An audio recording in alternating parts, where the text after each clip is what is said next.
और चलिए बात करेंगे विधानसभा चुनाव की। आपको बता दें कि राजस्थान विधानसभा चुनाव का घमासान अब काउंटिंग का इंतजार है। काउंटिंग के 5 दिन बचे हैं। 3 दिसंबर ये वो तारीख है जब मतगणना होगी और सभी को इस तारीख का इंतजार, सभी की नजरें इस तारीख पर टिकी है। और प्रदेश में कड़ी सुरक्षा के पहले में ईवीएम को रखा गया है। त्रिस्तरीय सुरक्षा घेरे में रखी गई है ईवीएम। स्ट्रांग रूम में ईवीएम सुरक्षित और फर्स्ट इंडिया दिखाएगा सबसे फास्ट नतीजे आपको बता दें कि फर्स्ट इंडिया पर आप चुनाव का पूरा एनालिसिस देख पाएंगे और आपको बता दें कि सबसे पहले ये नतीजे फर्स्ट इंडिया के द्वारा दिखाए जाएंगे। तो 3 दिसंबर का इंतजार सभी को।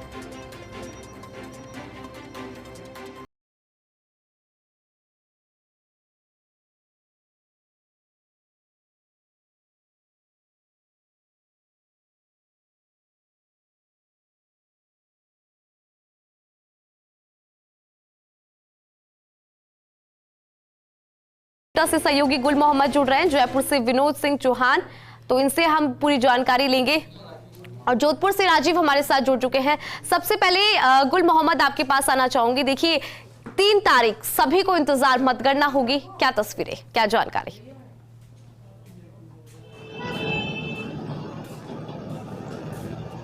जी देखिए, मतदाताओं ने जो प्रत्याशी है उनकी किस्मत का फैसला कर दिया है और उनकी फैसला जो है वो ईवीएम में सुरक्षित है। और वो ईवीएम जो है कोटा के जेडीबी कॉलेज में रखी गई है। त्रिस्तरीय सुरक्षा व्यवस्था यहाँ पर की गई है। सबसे पहले जो है मुख्य द्वार है, जो आप देखना चाहेंगे कि जो ये मुख्य द्वार है वो वहाँ पर जो है पुलिस के जवान तैनात किए गए हैं। इसके अलावा अगर अंदर की बात करें तो जो स्ट्रॉन्ग रूम है वहाँ पर जो है अर्धसैनिक बल तैनात किया गया है, हथियारबंद। और हर जो स्ट्रॉन्ग रूम है उसके बाहर सभी पूरी सुरक्षा व्यवस्था तैनात की गई है हथियारबंद जवानों के साथ में। और वहाँ पर सीसीटीवी भी लगाए गए हैं ताकि 24 घंटे सीसीटीवी से निगरानी हो सके। इसके अलावा जो जेडीबी कॉलेज की 4 दीवारी है वहाँ पर भी जो है पुलिस के जवान तैनात किए गए हैं ताकि किसी की जो है दीवार फांद कर आने जैसी या कुछ इस तरह की अंदर प्रवेश करने की कोई घटना नहीं हो और पूरी तरीके से ईवीएम सुरक्षित रहे, इसका ख्याल यहाँ पर रखा गया है। करीब कोटा में इस बार जो है 76.23% मतदान हुआ है। तो मतदाताओं ने कोटा जिले की जो 6 विधानसभा सीटें हैं वहां पर मतदान हुआ है और मतदाताओं ने अपने जो प्रत्याशी हैं उनके भाग्य का फैसला करते हुए अब उनकी किस्मत जब तक खुल नहीं जाती तब तक किस्मत जो है ईवीएम में कैद है और सुरक्षित है जेडीबी कॉलेज में। जी बिल्कुल गुल मोहम्मद, यही वो ईवीएम है जिसमें कई प्रत्याशियों की किस्मत है और इस किस्मत का ताला 3 तारीख को खुलेगा। लगातार राजीव हमारे साथ जुड़े हुए हैं। राजीव देखिए, चूंकि आप जोधपुर से हमारे साथ कनेक्ट हो रहे हैं, तो जोधपुर में किस तरह की सुरक्षा ईवीएम को लेकर, क्योंकि ईवीएम को सुरक्षा घेरे में रखा गया है, तो आपसे जानना चाहेंगे कि किस तरह का पुलिस जाब्ता यहाँ पर है, क्या कुछ सुरक्षा की व्यवस्था है ईवीएम को लेकर?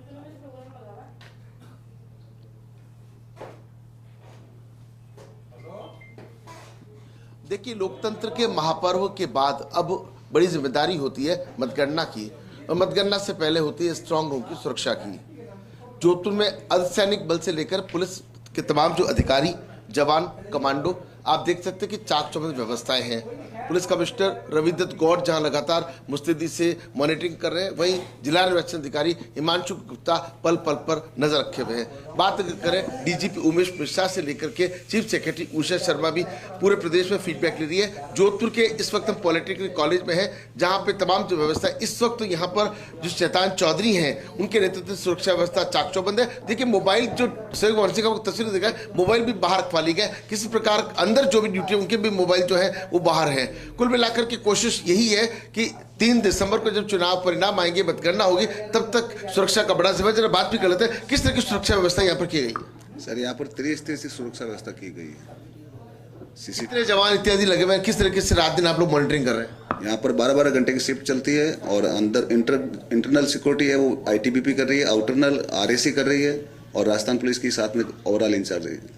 तो आप देख सकते हैं कि जिस तरह चाचों की व्यवस्थाएं जो यहाँ पर की गई हैं, देखिए चाहे महिला जवानों की बात करें, आईटीबी जवानों की बात करें, पुलिस के अधिकारियों की बात करें, तमाम जो डीसीपी हैं, एसीपी हैं, एडीसीपी चंचल मिश्रा बराबर फीडबैक ले रही है। और देखिए कि जिस मुस्तैदी से ये जवान जुटे हुए हैं, समझा जा सकता है कि एक बड़ी चुनौती है। इतने सारे प्रत्याशियों का भाग्य जो है वो ईवीएम में बंद है और ऐसे में समझा जा सकता है कि इस पूरे मामले को लेकर के जो गंभीरता बरती जा रही है। और बड़ी बात है, कोशिश एक और करते हैं, यहाँ अंदर की तस्वीर दिखाते हैं, स्ट्रांग रूम कैसा है, अंदर किस तरह की व्यवस्थाएं की गई है और अंदर जिस तरह की व्यवस्थाएं की गई है, अंदर क्या कोई परिंदा पर तो नहीं मर रहा, ये दिखाने के लिए कोशिश करेंगे। सोहेल भवानी सिंह आपको दिखाएंगे अंदर की तस्वीरें, जहां अंदर जो सीसीटीवी लगे हुए हैं किस तरह से उनकी व्यवस्थाएं हैं, आपको दिखाने की कोशिश करते हैं। लगातार जिस तरीके से सुरक्षा व्यवस्था को लेकर के चाक चौबंद इंतजाम किए गए, आप देखिए ये तस्वीरें अंदर की है, हम आपको अंदर की तस्वीरें दिखा रहे हैं। एक एक कक्ष के अंदर जहां ईवीएम रखी गई है, जहां सुरक्षा व्यवस्थाएं हैं,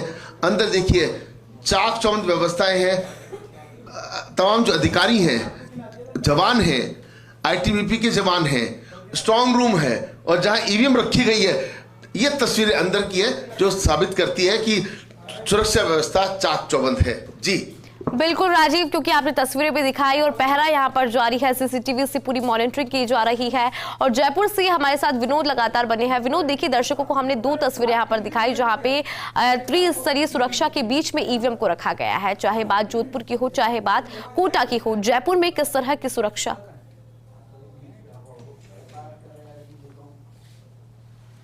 जी देखिए, हम जयपुर की बात कर रहे हैं यानी राजधानी की, तो राजधानी का नाम आते ही वैसे भी सुरक्षा व्यवस्था चाक चौबंद होना जाहिर सी बात है। और हम इस समय राजस्थान कॉलेज के मुख्य द्वार पर हैं और राजधानी में देखिए आप जिस तरीके से मौसम का मिजाज बदला हुआ है, लगातार बारिश हो रही है, उसके बीच आईटीबीपी के जवान देखिए किस तरीके से तैनात हैं, हथियारों से लैस हैं, त्रिस्तरीय सुरक्षा व्यवस्था है।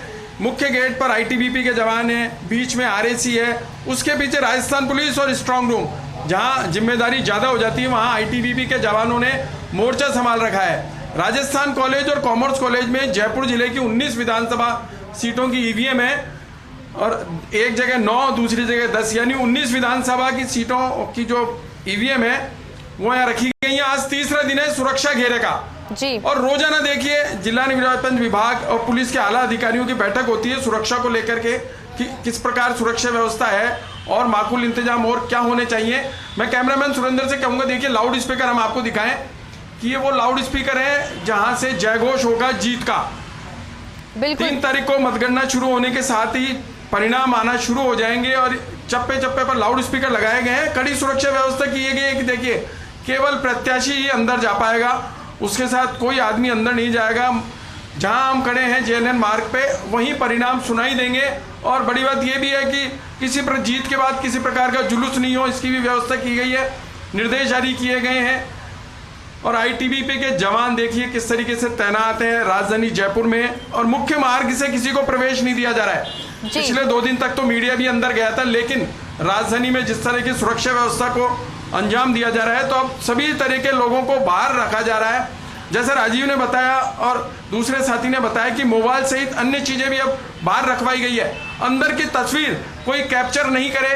सोशल मीडिया देखिए कितना हावी है, तो मोबाइल बाहर ही रखवाए गए हैं कि किसी प्रकार का कोई वीडियो फोटो अंदर नहीं लिया जाए ताकि वो सोशल मीडिया पे दिखाई दे, क्योंकि इससे सुरक्षा का लैप्स हो सकता है। सुरक्षा व्यवस्था का घेरा किस प्रकार का है ये केवल बातों में ही रहे, कोई तस्वीर सामने नहीं है, इसके लिए सभी के मोबाइल भी बाहर रखवाए गए हैं। और आईटीबीपी के जवान हो, चाहे पुलिस के जवान हो, चाहे आरएसी के जवान हो, सभी को ताकीद किया गया है कि एक एक आदमी की जांच करने के बाद, पहचान करने के बाद, तस्दीक करने के बाद ही उसे प्रवेश दिया जाए ताकि यह व्यवस्था चाक चौबंद रह सके। बिल्कुल विनोद, अभी आपने यहाँ पर लाउड स्पीकर का जिक्र किया और यही वो लाउड स्पीकर है जो ऐलान करेगा कि किसकी जीत हुई और किसकी हार। तो ऐसे में जो ये 3 तारीख है, 3 दिसंबर, इस तारीख का सभी को इंतजार है, हर एक प्रत्याशी को इंतजार है, राजस्थान वासियों को इंतजार है, क्योंकि ईवीएम में किस्मत कैद हो चुकी है। लेकिन जब किस्मत का ताला खुलेगा तो इसका सभी को इंतजार रहेगा। विनोद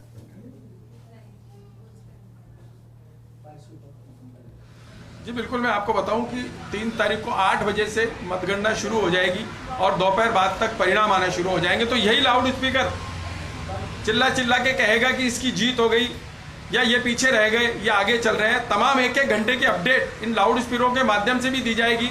बताया जाएगा कि कौन सा कैंडिडेट आगे है, किस पार्टी का प्रत्याशी आगे चल रहा है, कौन पीछे रह गया, और अंत में जब खुलासा होगा तो कईयों की जमानत भी जब्त होगी। तो पूरे राजस्थान की जनता को इंतजार है अब ईवीएम खुलने का। 3 तारीख को 8 बजे मतगणना शुरू होने के साथ ही कईयों का भाग्य तय हो जाएगा, कि पटाक्षेप हो जाएगा कि आखिर दौड़ में कौन शामिल था, कौन पीछे रह गया, किसकी जीत हुई, किसको हार मिली और किसकी हुई जमानत जब्त।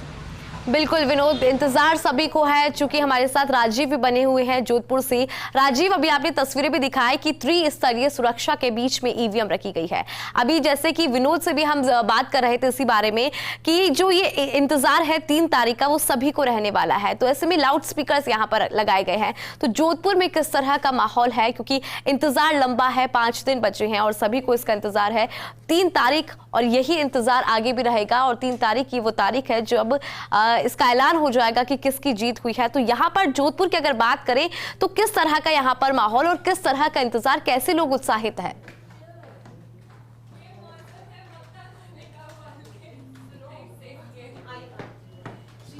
देखिए, अगर पूरे विधानसभा चुनाव को लेकर के अगर बात करें, मतगणना को लेकर के खासा उत्साह जो है जनता के अंदर है।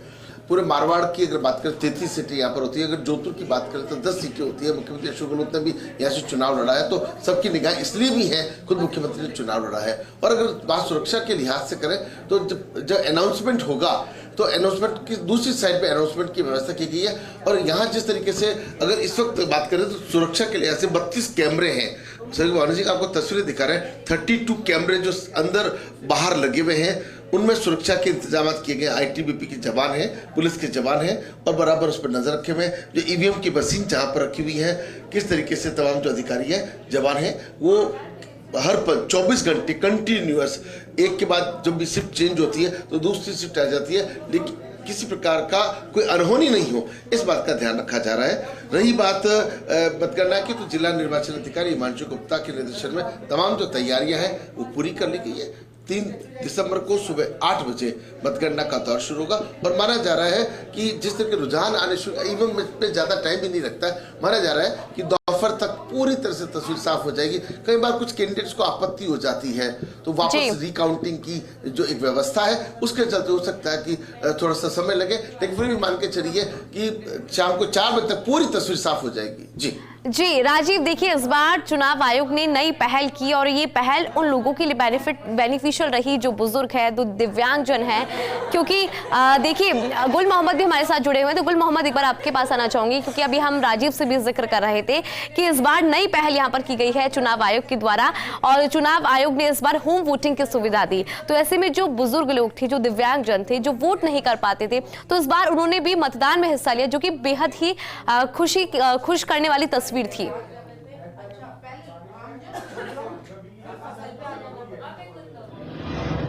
जी बिल्कुल, देखिए वरिष्ठ नागरिक है, उनके लिए सुविधा की गई थी कि वो होम वोटिंग करें। इसके अलावा जो दिव्यांग थे, जो चलने फिरने में असमर्थ थे और किसी तरह से मतदान केंद्र तक नहीं पहुंच पा रहे थे, तो उनको घर बैठे ही जो है मतदान की सुविधा दी गई थी। जिन लोगों ने 25 नवंबर को मतदान किया है, लेकिन उनसे पहले ही जो है बुजुर्ग इस बार जो है मतदान कर चुके थे, होम वोटिंग कर चुके थे, तो ये एक अच्छी पहल है। इससे जो है मतदान प्रतिशत में भी जो है काफ़ी इजाफा हुआ है। कोटा में पिछली बार जो है 74.76% मतदान रहा था, लेकिन इस बार जो है वो रिकॉर्ड निर्वाचन विभाग ने तोड़ते हुए 76.23% कर दिया है। तो कह सकते हैं कि मतदान प्रतिशत को बढ़ाने में निर्वाचन विभाग की जो है बेहतरीन भूमिका रही है। इसके अलावा जो स्वीप प्रकोष्ठ था, उसने भी जो है बेहतरीन काम कोटा में किया है। जगह जगह पर जो है मतदाताओं को जागरूक किया है, नुक्कड़ नाटक आयोजित किए गए हैं, कॉलेज, विद्यालय और तमाम जो जगह हैं, ऐसी जगह पर पहुंचकर जागरूकता कार्यक्रम आयोजित किए गए हैं, जिससे मतदाता जागरूक हो और वो जो है एक अच्छी सरकार चुनने के लिए, एक अच्छा नेता चुनने के लिए मतदान केंद्र तक पहुंचे और मतदान करे।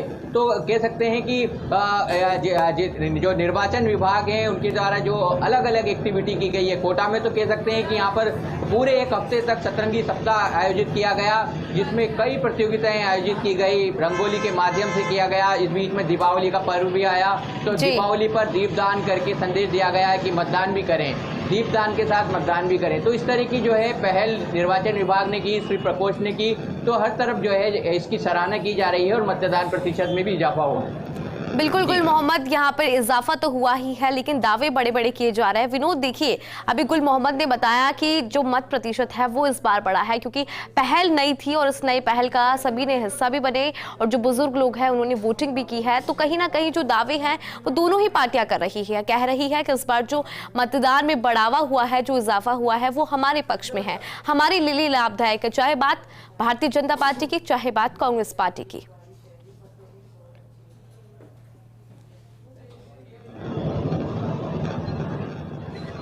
मतदान बढ़ता है तो निश्चित तौर पर हर पार्टी दावा करती है कि ये मेरे मतदाता थे, मतदान का प्रतिशत बढ़ा है यानी मुझे फायदा होगा।